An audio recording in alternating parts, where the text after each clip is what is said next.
Good morning and welcome to this Thursday Thought.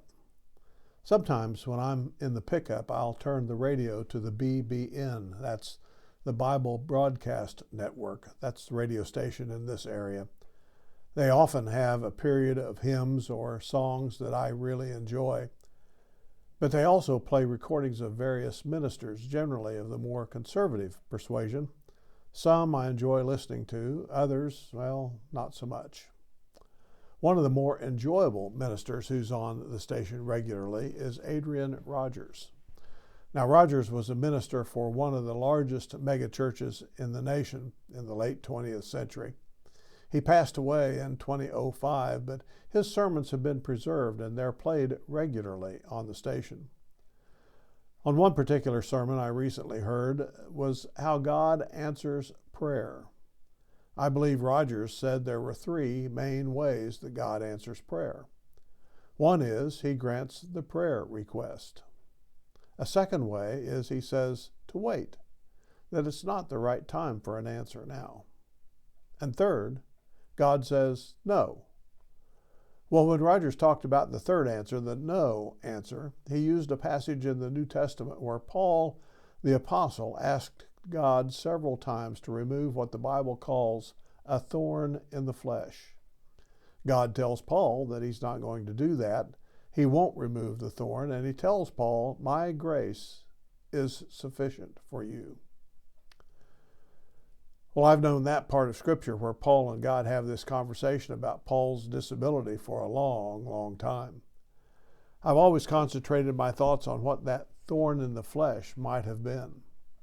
Most commentaries and scholars believe Paul had some kind of a physical ailment or infirmity that he wanted God to heal. I tend to agree with that. That seems to be kind of the obvious thing. But this time, when I heard Rogers speak about this story, something else came to mind. I too have a thorn in the flesh. It's called arthritis. It's with me every waking hour of the day. I take medication for it. I exercise. I see a medical provider when necessary. Some days it's hardly noticeable, and other days, well, I'm acutely aware of it. God's response to Paul may just be God's response to me, as I deal not only with the arthritis, but some of the other issues of aging. My grace is sufficient for you. Not only do I need to know that intellectually, but I also need to take that statement in a more heartfelt way. And may I say, I also need to take that statement into myself in a practical way as well. God has graciously, that's His grace working in me, my grace is sufficient for you. God has graciously provided medications, therapies, other ways to help mitigate the effects of the arthritis and the other effects of aging. God isn't just abandoning me. He's not saying, no, just endure it without relief. He is not healing me, but He's providing mitigating factors that I can take advantage of. Oh, one other thing. I have to wonder if God sometimes intends to allow life in the here and now to be sometimes a little less than comfortable.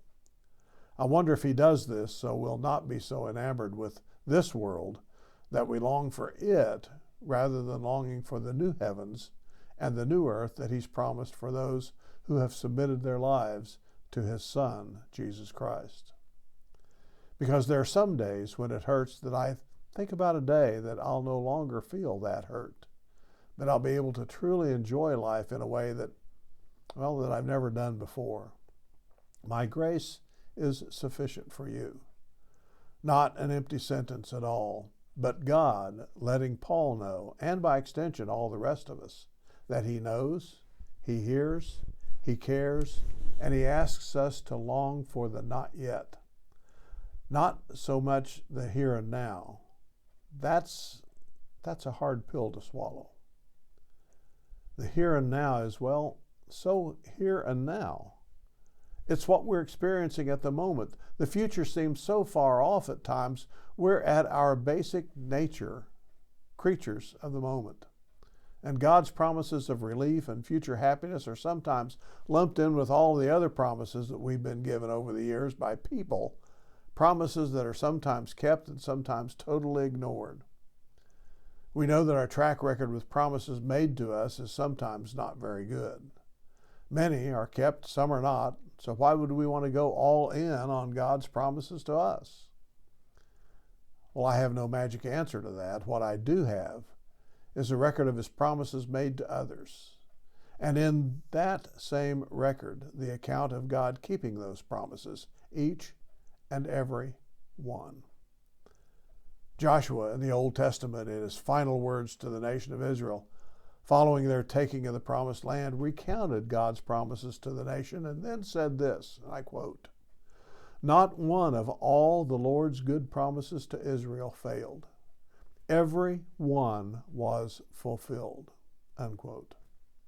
There are dozens of places in the Bible which say essentially the same thing regarding God keeping His promises. And it's that kind of example that keeps me in hope that someday my shoulder will no longer ache, my back will no longer hurt, and my hands will work as intended. God's grace in all of this is in part, I believe, His promise of a better future. His grace enables us to look at the big picture, and as Paul the Apostle says, persevere through these, quote, light and momentary afflictions, which are preparing for us an eternal weight of glory beyond all comparison, unquote. Paul, it seems, was secure in hope. May I be even half as secure in hope as the great apostle. And may God shed His grace upon you today as well. Blessings.